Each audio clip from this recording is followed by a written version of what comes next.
Hello guys, আমার একটা new blog নিয়ে চলে এসেছি তোমাদের সাথে শেয়ার করতে। তো ব্লগটা হচ্ছে আমার বান্ধবীর বার্থডে, কিন্তু বান্ধবীর বার্থডে আবার আসতে চললে আমি এখন ব্লগটা পোস্ট করব। প্রায় 1-1.5 মাস লেটে আমি ভিডিওটা পোস্ট করব।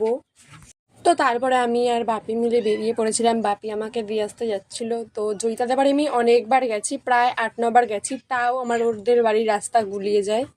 তো আমার তো এই রাস্তাটা আসলে এই যে এই ডান দিকের গলিটাতে ঢুকে গেছিলাম ভুল করে, তারপর আবার পেছনে গিয়ে আবার ব্যাক করে যাচ্ছি। এই জায়গাটা আসলেই আমার প্রত্যেকবার কেমন একটা গুলিয়ে যায়।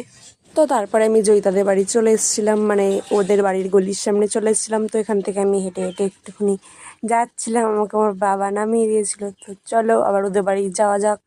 তো তারপরে এই যে জয়িতাদের বাড়ি চলে এসেছিলাম, আর জয়িতার মেকআপ করা হয়ে গেছিলো, তো তাই এখানে একটু দেখে নিচ্ছিল। আর তারপরে আমি বললাম একটু আমার দিকে তাকিয়ে হাই করে দে, তো এখানে হাই করে দিল। আর এখানে দিয়া ফটো তুলছিল, ভিডিও বানাচ্ছিল।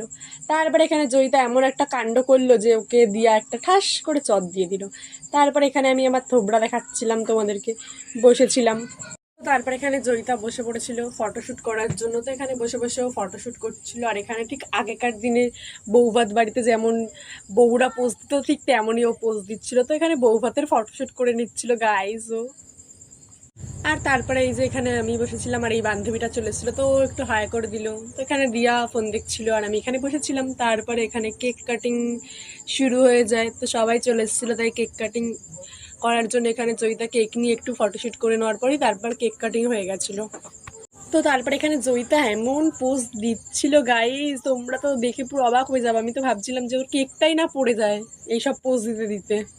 তো এখানে কেক কাটিং কমপ্লিট, তারপরে আমাদেরকে কেক দিয়ে দিয়েছিল, আমরা কেক খাচ্ছিলাম আর আমি একটু ভিডিও বানিয়ে নিচ্ছিলাম। আর এখানে তো জয়িতা বাবা ফটো তোলাই শেষ হচ্ছে না, তারপরে এখানে এরাও সবাই কেক খাচ্ছিল, তাই আমি দেখিয়ে দিচ্ছিলাম। আর তারপরে অনেক রাত্রির হয়ে গেছিলো বলে এখানে আমরা খেতে বসে পড়েছিলাম। তো এখানে মেনুতে ছিল বিরিয়ানি, চিকেন চাপ, আর হচ্ছে গিয়ে চাটনি, মিষ্টি আর আইসক্রিম ছিল। তো এখানে খেতে বসে আমরা একটু ভিডিও বানাবো না, এটা কি হয় বলো তো। এখানে খেতে বসে একটু ঢং ফং করে নিচ্ছি। এখান থেকে আমি আবার দিয়াকে দেখাচ্ছি, এখান থেকে প্রাইমা আমাকে ভিডিওটা করে দিচ্ছিলো। তো প্রাইমাকেও একটু দেখিয়ে নিল। এইসব ঢং করতে করতে আমাদের খাওয়া দাওয়া কমপ্লিট হয়ে গেছিলো। তারপরে সোজা বেরিয়ে পড়েছিলাম আমরা বাড়ির জন্য। বাড়ি যেতে হবে, অনেক রাত হয়ে যাচ্ছে। তো তারপরে এখান থেকে হাঁটতে হাঁটতে আমরা সোজা বাড়ি চলে যাচ্ছিলাম। খেয়ে দিয়ে কিন্তু বাড়ি আসিনি, তার মাঝখানে নাচও করেছিলাম। তো এই যে আমাদের ভাঙাচোরা লেভেলের নাচ। তো আজকের মতো ভিডিওটা এই পর্যন্তই। ভিডিও ভালো লাগলে লাইক কমেন্ট শেয়ার করে দিও। আর যারা যারা আমার ফেসবুক পেজ দিয়ে দেখছো, পেজটা ফলো করে দিও। আর যারা যারা ইউটিউব দিয়ে দেখছো, চ্যানেলটা সাবস্ক্রাইব করে দিও। বাই।